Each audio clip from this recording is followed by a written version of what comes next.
Eine Hexengeschichte, Hexensage zur Walpurgisnacht. Die Hexe Wöcklin von Schloss Rammelsberg im Bayerischen Wald. Von Matthias Hölzl alias der Burgenmeister. Schloss Rammelsberg bei Schönberg. Das einstige Schloss Rammelsberg lag malerisch auf einer bewaldeten Anhöhe südwestlich von Schönberg im Bayerischen Wald mit weitem Blick über die umliegenden Täler und Felder. Es war ein typischer Adelssitz des niederbayerischen Landadels, ursprünglich wohl im 13. Jahrhundert als Ministeriensitz der Grafen von Hals errichtet. Der genaue Erbauer ist unbekannt, doch urkundlich bezeugt ist es erstmals 1248. Über Jahrhunderte diente Rammelsberg verschiedenen Kleinadelsfamilien als Hofmarksitz, unter anderem den Tenglern von Ried und später den Freiherrengeschlecht Drechsel. Umgeben von dichten Wäldern und unweit bedeutender Handelswege war das Schloss sowohl Verwaltungsmittelpunkt als auch Schauplatz regionaler Macht.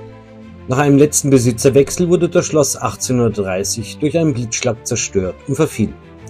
Heute erinnern nur noch wenige Reste und eine Bärwurzbrennerei auf dem ehemaligen Gelände an seine einstige Bedeutung und die düsteren Geschichten, die sich darum ranken. Auf Schloss Rammelsberg wurde im Jahr 1712 eine Frau geboren, deren Namen sich über die Jahrhunderte mit Furcht und Fluch vermischte. Maria Maximiliane Genoveva Freiin von Drechsel, später als die Wöcklin oder Hexe Wöcklin bekannt. Schon als junges Mädchen war Maria für ihre außergewöhnliche Schönheit berühmt. Man sagte, ihr Haar habe wie dunkles Gold im Sonnenlicht geglänzt, ihre Augen strahlend hell wie der Rachelsee im Morgendunst. Sie wusste um diese Schönheit und sie wusste, sie zu nutzen. Mit anmutigem Lächeln, feiner Kleidung und einem unnahbaren Blick umgarnte sie Höflinge, Offiziere, Kleriker gleichermaßen. Doch hinter der schönen Fassade verbarg sich Stolz, Berechnung und ein stählerner Wille zur Macht. Als Tochter eines Adelshauses und nach dem Tod ihres Vaters Erbin des Schlosses Rammelsberg war sie Herrin über mehrere Hofmarken. Ihren Ehemann, den Offizier Johann Baptist von Weckel, heiratete sie aus standesgemäßer Klugheit, nicht aus Liebe. Während dieser, meist abwesend, in Straubing diente, herrschte Maria allein über Gut und Leute, doch es war keine gütige Herrschaft. Sie verlangte absoluten Gehorsam und die Spuren ihrer Schönheit nutzte sie, um zu verlocken, nicht um zu verzeihen. Ihre Dienstboten mussten auf Stroh schlafen, bekamen kaum Lohn und noch weniger zu essen. Wer widersprach, fand sich in der Fronfeste von Schönberg wieder. Selbst zur Weihnachtszeit ließ sie 4 Knechte dort einsperren.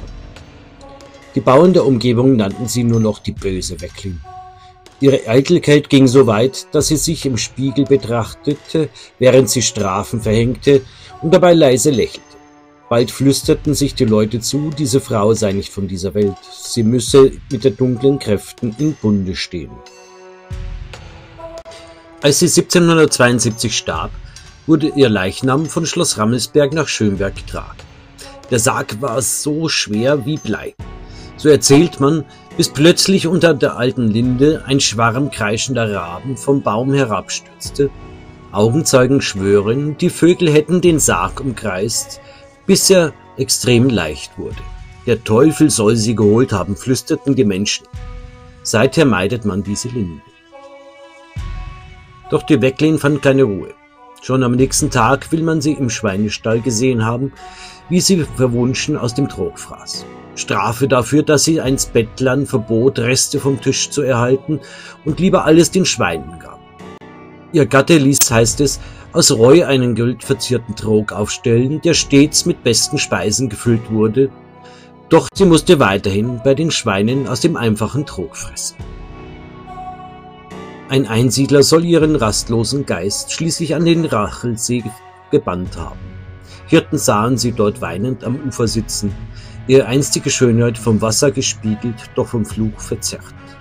Und immer wieder, so heißt es, fliegt sie in goldenen Pantoffeln durch die Nacht, kehrt zum Rammelsberg zurück, hängt Wäsche auf, die nie trocknet, und flüstert alte Flüche in den Wind.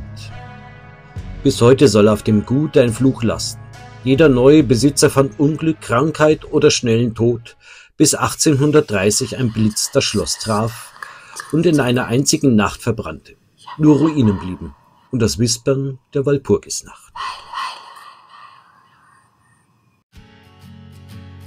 Ich bedanke mich für das Schauen des Videos und ich hoffe, ich konnte Ihnen etwas Burgengeschichte, Burgenwissen näher bringen. Ihr Matthias Helzel, alias der Burgenmeister. Und nie vergessen, abonnieren und folgen ist kostenlos.